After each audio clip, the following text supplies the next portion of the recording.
BJP के राष्ट्रीय महासचिव अरुण सिंह ने आज भारतीय जनता पार्टी के प्रदेश कार्यालय में प्रेस कॉन्फ्रेंस की और कांग्रेस और टीएमसी पर जमकर निशाना साधा है। अरुण सिंह ने कहा कि संसद के महत्वपूर्ण सत्र को विपक्ष ने चलने ही नहीं दिया है और विकसित भारत के लिए महत्वपूर्ण कानून यानी वीबीजी रामजी बिल योजना को लेकर लगातार जनता को गुमराह करने की कोशिश की। अरुण सिंह ने साथ में कहा कि पहले मनरेगा में 100 दिन का समय होता था, काम होता था, लेकिन अब उसे बढ़ा दिया गया है और 125 दिन का काम जो है वो ग्रामीणों को मिलेगा। पहले एक बार की गड्ढे को पाटने और खोदने का काम होता था, लेकिन अब वास्तविक काम गांव में होगा।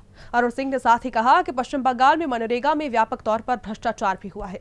अरुण सिंह ने साथ ही कहा कि पश्चिम बंगाल में ममता बनर्जी तुष्टीकरण की राजनीति कर रही है। इस बार पश्चिम बंगाल में बीजेपी की सरकार आएगी। अरुण सिंह ने कहा कि अभी के जो राहुल गांधी है वो नकली गांधी है, एमके गांधी वाले ही गांधी नहीं है। साथ ही प्रदेश सरकार के कामों की तारीफ करते हुए कहा कि डबल इंजन की सरकार बेहतर काम कर रही है और बीजेपी संगठन भी जो है वो प्रदेश में बहुत अच्छा काम कर रहा है।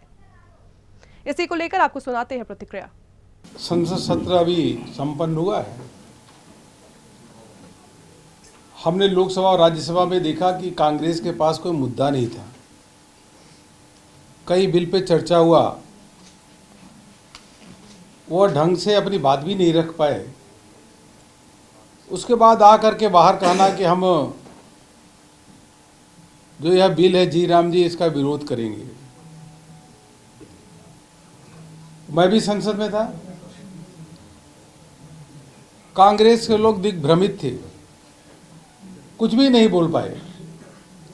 यह इसलिए नहीं बोल पाए क्योंकि जी राम जी का जो बिल है मनरेगा की जगह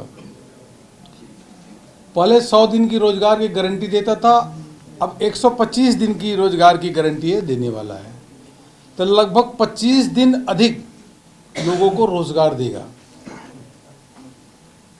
तो 25% तो बहुत अधिक होता है। उसके साथ ही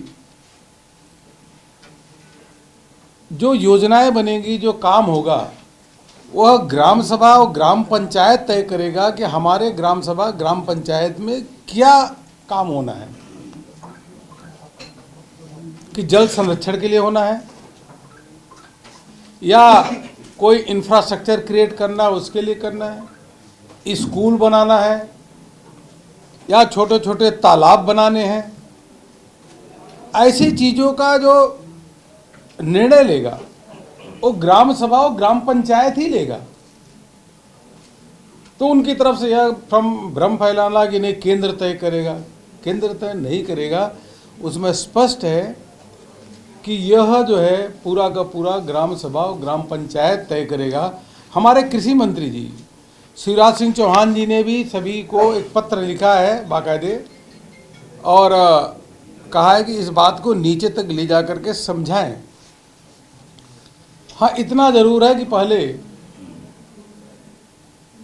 जो मनरेगा में कई विधानसभाओं में गड्ढे गड्ढे दिखते थे। इतने गड्ढों की संख्या गिन लीजिए तो विधानसभा का क्षेत्र छोटा पड़ता था। कुछ जगह ऐसी घोटाला होता था और ऐसा घोटाला पश्चिम बंगाल में बहुत अधिक हुआ।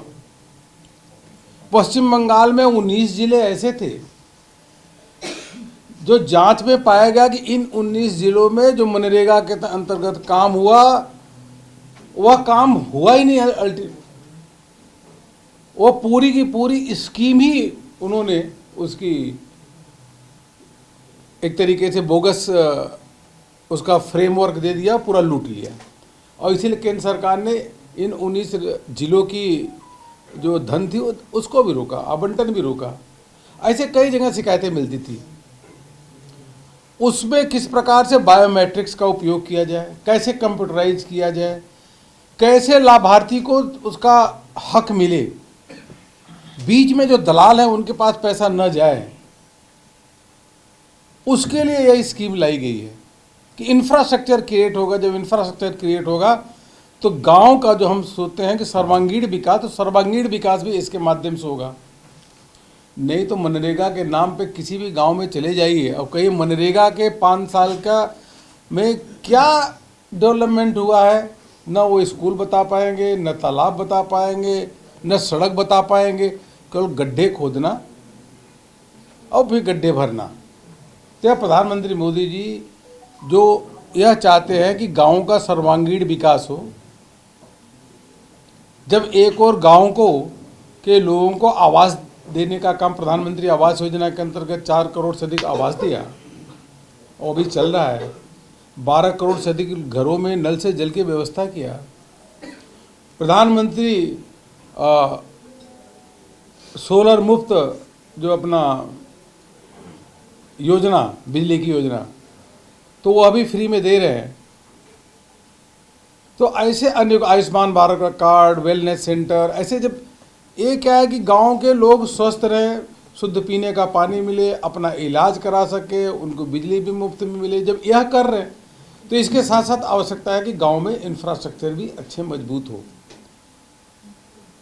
तो यह जो पैसा मनरेगा का अभी जो जी राम जी का पैसा जाएगा, इसके माध्यम से ठोस काम दिखेगा, गांव वाले भी खुशहाल होंगे। तो इसका कांग्रेस पार्टी विरोध कर रही है और मुझको लगता है कि हर सकारात्मक, हर पॉजिटिव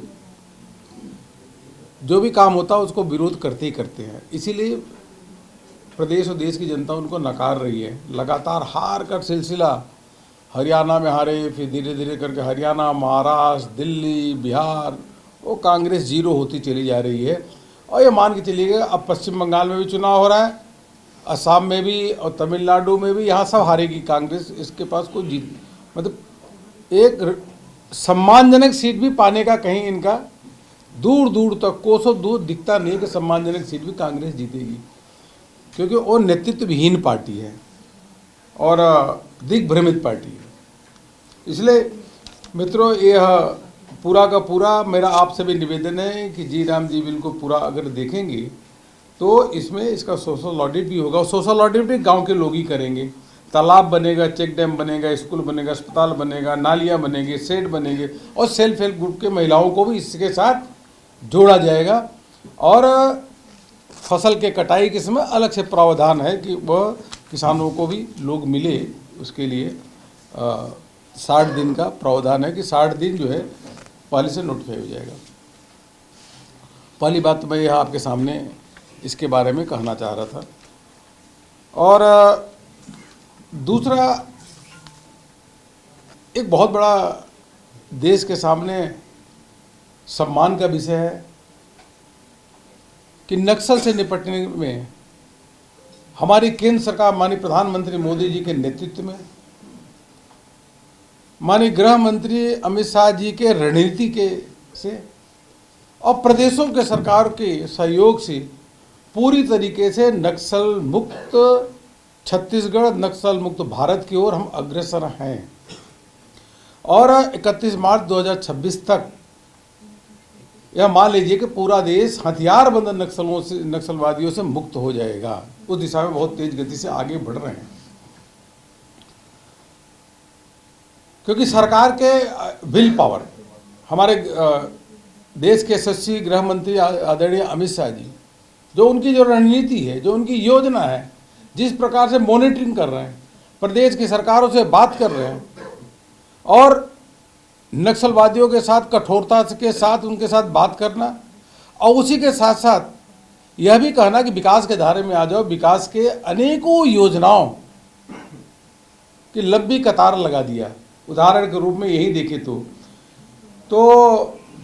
6173 प्रधानमंत्री आवास योजना, 49,239 आयुष्मान भारत का कार्ड उन क्षेत्रों को देना, 266 गाँवों में बिजली विद्युतीकरण कराना और नियद निल्ला नार आपका अच्छा गांव, इस कल्पना को पूरा करने में केंद्र और प्रदेश सरकार की दोनों बहुत बड़ा योगदान है। और देश में आप मानिए कि कुछ क्षेत्र, बड़ा क्षेत्र अगर नक्सल से प्रभावित था तो देश के जीडीपी में उनका योगदान नहीं था। भारत लगातार 4 सालों से सबसे फास्टेस्ट जीडीपी भारत की है, विश्व की चौथी अर्थव्यवस्था बन गया है, लेकिन इन क्षेत्रों का योगदान कम था कि नक्सल प्रभावित क्षेत्र थे। अब इनका भी योगदान शुरू हो गया है और पूरे सभी क्षेत्रों का अगर योगदान होगा तो मान लीजिए कि 2 सालों के अंदर भारत विश्व की तीसरी अर्थव्यवस्था बनेगा और जर्मनी को भी पीछे छोड़ के आगे बढ़ेगा। एक बात और आपके समझ करना था कि हमारी यहाँ पे आदरणीय विष्णुदेव साय जी के नेतृत्व में सरकार के 2 साल हुए हैं। अब 2 साल के उपलब्धियों की डिटेल में तो मैं नहीं जाऊँगा, लेकिन डबल इंजन की सरकार के उपलब्धियों को जब आप एनालिसिस करेंगे तो आप देखेंगे किस तेज गति से विकास होता है। वही विकास यहाँ पे छत्तीसगढ़ में हो रहा है, जहाँ एक नए नए इन्वेस्टमेंट यहाँ पे आ रहे हैं। उद्योगपतियों ने रुख अपना छत्तीसगढ़ के लिए किया है और वही इंफ्रास्ट्रक्चर क्रिएट हो रहा है। उदाहरण के रूप में रेलवे ही ले लीजिए, तो देश की आज़ादी के से पहले आज़ादी के बाद 161 साल में एक 1100 रूट थे, अब जा करके 2030 तक ये 2200 रेलवे रूट बन जाएंगे। मतलब आप समझ लीजिए कि डबल से अधिक। और प्रधानमंत्री श्रम योगी मानधन योजना के अंतर्गत 2,39,000 लोगों को लाभ मिला। जल जीवन मिशन के माध्यम से छत्तीसगढ़ में 40 लाख हाउस होल्ड के घरों में पानी पहुंचाया गया। 50 बेडेड जो है क्रिटिकल केयर ब्लॉक बनाया गया अस्पताल के। वैसे ही आवास के क्षेत्र में अगर देखेंगे तो 24 लाख आवास सैंक्शन हो चुके हैं और उसमें से 16 लाख बन भी चुके हैं। ऐसे अनेकों योजनाएं हैं, इन योजनाओं को गिनाएंगे तो बहुत समय लगेगा, लेकिन इतना है कि छत्तीसगढ़ के विकास को अगर देखेंगे तो डबल इंजन की सरकार में जो काम हुआ 2 सालों में बहुत तेज गति से हुआ है और छत्तीसगढ़ का चौमुखी विकास आगे देखने को मिलेगा। हम प्रदेश सरकार के माननीय मुख्यमंत्री सहित मंत्री और सभी को, छत्तीसगढ़ के लोगों को हार्दिक अभिनंदन भी करते हैं और ढेर सारी बधाई भी देते हैं। 2 साल पूरे होने पे बधाई और अच्छे काम को, तेज गति से काम के लिए अभिनंदन भी करते हैं। मित्रों, भारतीय जनता पार्टी का छत्तीसगढ़ का संगठन बहुत प्रभावी है, बहुत मजबूत संगठन है। हम केंद्र से जब कार्यक्रम की समीक्षा करते हैं अलग अलग राज्यों का, तो छत्तीसगढ़ प्रदेश का भी कार्यक्रम की समीक्षा करते हैं।